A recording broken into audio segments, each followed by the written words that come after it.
àkàrí mọ́tò yẹn tó ń bọ̀ ni wọ́n ti ń dá wọn dúró nìyẹn pé àwọn ọmọọṣẹ́ mi náà àwọn ọmọọṣẹ́ mi ni wọ́n rọ́ wa ó dínú mọ́tò yìí ó di station. ìyàwó mi bí ọmọkùnrin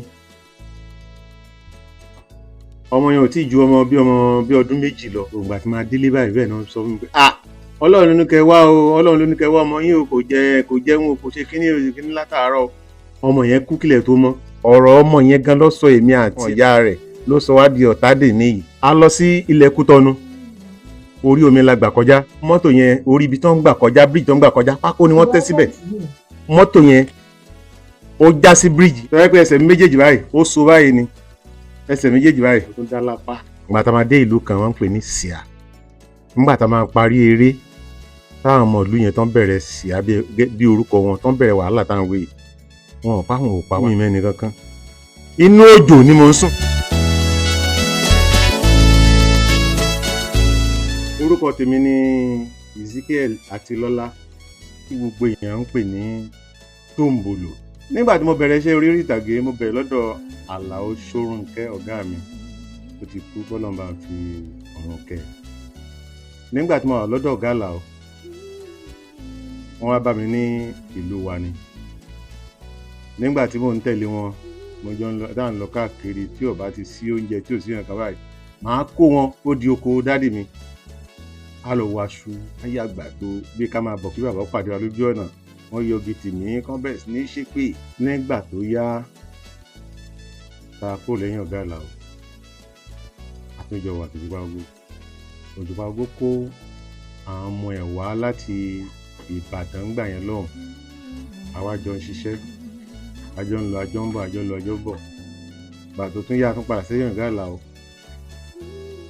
nígbà tí a máa fi kúrò ní àgọ́ ààrẹ lọ́dún tí a lọ ṣiṣẹ́ ní ta lọ ṣe àwọn stage play ńgbà náà gbà yẹn là ń ṣe owó ẹ̀jẹ̀ à ń ṣe gbìnrìn ọ̀tẹ̀ là ń ṣe káàkiri school ńgbà yẹn. lọ́dún yẹn tí mo wá bá wọn wá sí Ìbàdàn a fẹ́ ṣe pósítà kò sówó mo gbé mítà lé wa mo gbé wá sí Ìbàdàn àwa tà á pé kátàlì tẹ̀ lè owó ṣe kinní bàtà ṣe pósítà wọn náà tán tá a gbéra tá a lọ káàkiri a lọ kiri a lọ dé Òmu bàtà máa dé ìlú kan tó ń pè ní Ẹ̀dùn Àbọ̀n aga síbẹ̀ yẹn kò sí owó láti fi jẹ àbí láti fi mu èmi Òjùpá Ògo ọ̀túnba náà ti kú Aliu ní ìmọ̀ tá Aliu àwọn tiẹ̀ lọ. ìgbà tá a gá sí ìlú yẹn àwa ṣe jẹ́sítà lọ èmi àti Òjùpá Ògo àti ọ̀túnba àwa ṣe jẹ́sítà lọ àwọn ọ̀gá náà jáde lọ wọ́n wá àwọn olùrànlọ́wọ́ lọ bá àwọn tó máa bùn wá lówó níbi tí àwọn ọ̀gá wa ti lọ bá àwọn kan nínú ilé wọ́n ṣe dá wọn jókòó nìyẹn wọ́n ṣe pọ̀lọ́pàá wọ́n ṣe kó wọn lọ sí station nìyẹn a dẹ̀ ti jọ sọ̀rọ̀ kó tó di pé a máa túká láàrọ̀ pé tàbá tí mọ̀ wá jẹ́ ká pàdé mi báyìí jẹ́ ká pàdé mi báyìí adébẹ̀ adúdúdú àrà àwọn ọ̀gá sí ta fi lọ ilé adé họ́ọ̀lù padà Ẹ̀dùn Àbọ̀n họ́ọ̀lù Ẹ̀dùn Àbọ̀n gangan àwọn bíríkìlà ló ní họ́ọ̀lù yẹn ńbẹ̀ la wà adó síbẹ̀ ilẹ̀ mọ́ àtún wá nǹkan tá a jẹ àwọ ọ̀túnbọ̀ òun máa lákàn mú gan òun alákàn àtúnṣe awúrúju kan àṣàjẹun ǹjẹ́ kámẹ́rẹ̀ máa wá àwọn ọ̀gá lọ́nbi tán wà àkàrí mọ́tò yẹn tó ń bọ̀ ni wọ́n ti ń dá wọn dúró nìyẹn pé àwọn ọmọọṣẹ́ mi náà àwọn ọmọọṣẹ́ mi ni wọ́n rọ́ wa ó dínú mọ́tò yìí ó di station àtàdé station wọ́n bẹ̀rẹ̀ sí ní bí wá lẹ́jọ́ wọ́n bẹ̀rẹ̀ sí bí wá lẹ́jọ́ wọ́n bẹ̀rẹ̀ sí bí wá lẹ́jọ́ àrùn ìtọ́ mo ní ìwọ lọ irú kelele. nígbà tí mo bẹ̀rẹ̀ ẹjọ́ àwọn ọlọ́pàá yẹn ló tó wọ́n sábà bẹ àwọn ènìyàn pé báyìí wọ́n sábà bẹ wọ́n sáà rí ojú rẹ̀ àti àánú Ọlọ́run gbà lọ́dọ̀ wọn fi wá sílẹ̀. lẹ́yìn ìgbà yẹn mo padà sílùú wa mo wá ń ṣe èmi nìkan mo jẹ́ ọkùnrin nínú ọmọ tí mọ́ mi bí èmi náà dẹ̀ ní last born lọ́kùnrin ní dáàdì mi but èmi àti dáàdì mi a kóra wa dáàdì mi kóra mi gan ìkóra ẹ̀ wà ń bẹ̀ gan ibi pé iṣẹ́ tíátà wọn ò fẹ́ kí n ṣe rárá wàhálà wọn pọ̀ gan ibi pé mo lè kàn lè sájáde mo kàn lè kó wọn kàn gbẹ́rù mi ó dìbàdàn dúró kí n lọ ọ̀sẹ̀ méjì kí n padà gbé nínú ẹ̀ náà mo pẹ́ kí n tó níyàwó nídìí iṣẹ́ yìí náà ni oògùn tán gbé lé mi wàhálà tí mo bá pàdé wọ́n kàn fẹsẹ̀ dùn mí tọ́wọ́ pé ẹsẹ̀ mi méjèèjì báyìí ó so báyìí ni ẹsẹ̀ méjèèjì báyìí ìgbà tó Ọlọ́run ló ní kí n ní àwọn ọmọ ìyá tó dáa àwọn náà ń bá mi káàkiri mo tún dá lápá torí pé wọn ò fẹ́ kí n ṣe tíátà yẹn, wọ́n lọ fi mí sí iléeṣẹ́ onadep pé kí n máa ṣiṣẹ́ lónadep nígbà yẹn. Ọjọ́ kan mi ò kúndìí iṣẹ́ yẹn, mo ń ṣiṣẹ́ lónadep. Ìgbà tó yá Òjùpá Gógó náà àwọn òbí rẹ̀ náà gbógun lé ńgbà náà, èmi ti wà lónadep ńgbà yẹn. Ìgbà tí máa dé ilé Òjùpá Gógó báyìí tó ṣàkájò ló ń tilẹ̀ báyìí wọ̀ lọ. Mo dẹ̀ láìkì Òjùpá Gógó torí pé mo láìkì ẹ̀bùn tó wà lára ẹ̀. Mo ṣe gbé Òjùpá Gógó ni àpadà máa bọ̀. Èló ni wọ́n fún mi ní onadep ńgbà yẹn, wọ́n fún mi ní 190 naira. Mo ní ọyẹ́ ẹ̀ṣọ́ lọ́jà, ó dẹ̀ gbówó oṣù ni, a lọ fi ra gbogbo nǹkan tá a lè máa lò. Lẹ́yìn ìgbà yẹn, ìyàwó mi bí ọmọkùnrin. Ọmọ yẹn ò tí ju ọmọ bí ọdún méjì lọ. Ó gbé lọlé. Àwa náà dẹ̀ níṣẹ́ kan ní Ṣakí ńgbà yẹn. Mo wá wò pé ibi iṣẹ́ yẹn màá gbà bẹ̀ yálé nǹkan kan ṣá. Ìgbà tí máa délé báyìí bẹ́ẹ̀ náà sọ fún mi pé Ọlọ́run ló ní kẹ́ wá o, Ọlọ́run ló ní kẹ́ wá ọmọ yín o, kò jẹun o, kò ṣe kíní látàárọ̀. Ọmọ yẹn kú kílẹ̀ tó mọ́. Mo dẹ̀ ní location. Ní ìlú òkèdè ni wọ́n máa kí wa ẹkú ọ̀rọ̀ àná ẹ̀pẹ̀lẹ́ ọmọ kíní. Wọn ò bá bàbá ọmọ ńlé, mo ti lọ sí location mi ò dúró. Nígbà tí à ń ṣe stage, a lọ sí ilẹ̀ Bàrùbá, èmi àti Òjùpá Gógó ńgbà yẹn. Ìgbà tá a máa dé ìlú kan wọ́n ń pè ní Síà nílẹ̀ Bàrùbá.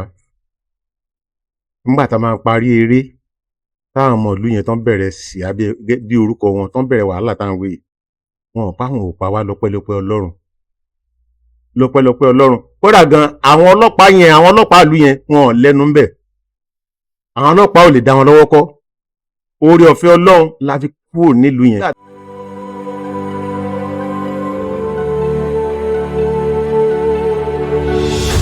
ìròyìn ayọ̀ rèé fún gbogbo ẹni tó wà ní London àtàgbègbè ẹ̀. Arahim Afro-Caribbean Cash and Carry, import and export of African foods, also help to pay school fee in UK for Nigeria with money transfer to UK and back to Nigeria. Arahim Afro-Caribbean Cash and Carry wà ní Graham Excess RM 139YS Up Minister Road, South Graham, London. Gbogbo èyí tẹ́ wà ní London pátá ó yá ẹ nìṣó lọ́dọ̀ Arahim Afro-Caribbean Cash and Carry. Ibẹ̀ gangan ní ìfọ̀kànbalẹ̀ wà.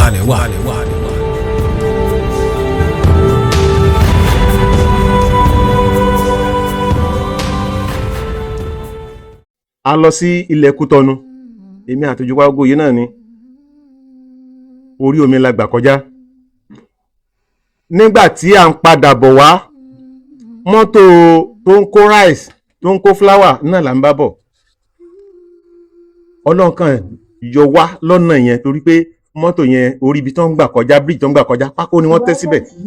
Orí mọ́tò tá a ti bọ́lẹ̀ tá a lọ fi wọ mọ́tò míì, mọ́tò yẹn ó já sí bíríjì yẹn ni. Ó dànù tẹrù àti gbogbo àwọn yẹn tó wà ń bẹ̀. Ọjọ́ ọdún Easter lọ́dún náà ní ọjọ́ yẹn ní ọdún náà lọ́hùn.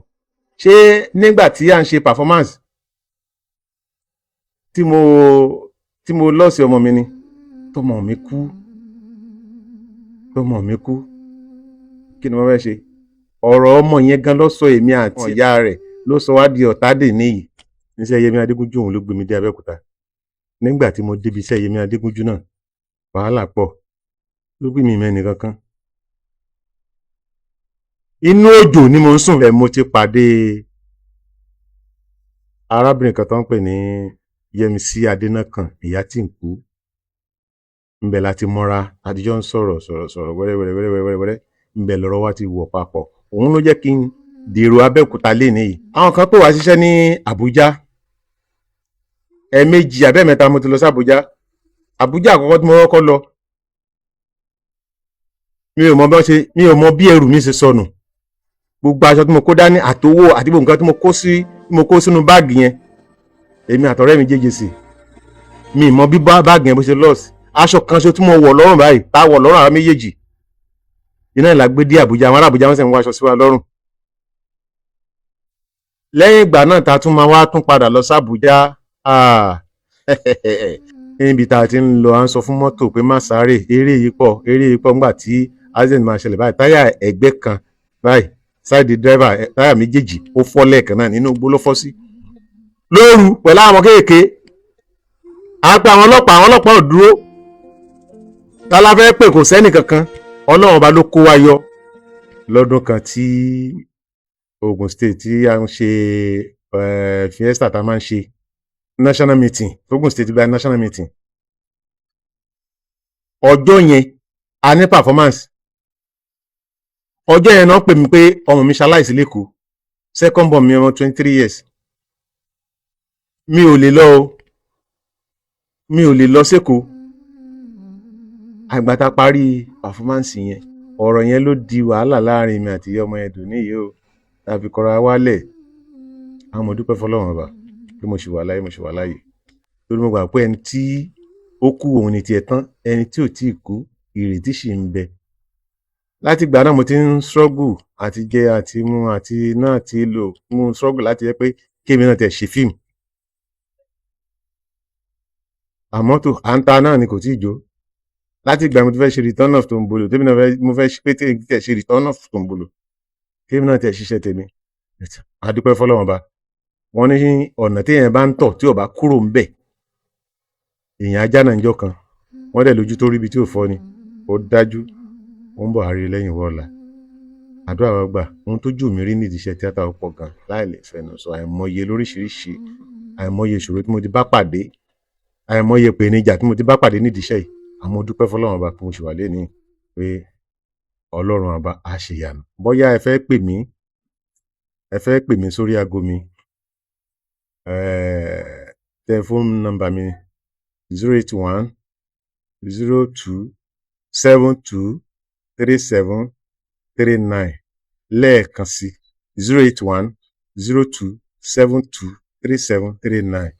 Orúkọ mi lẹ́ẹ̀kan sí, orúkọ mi ni Ezekiel Atilọ́lá tí gbogbo àwọn èèyàn ń pè ní Tombolo.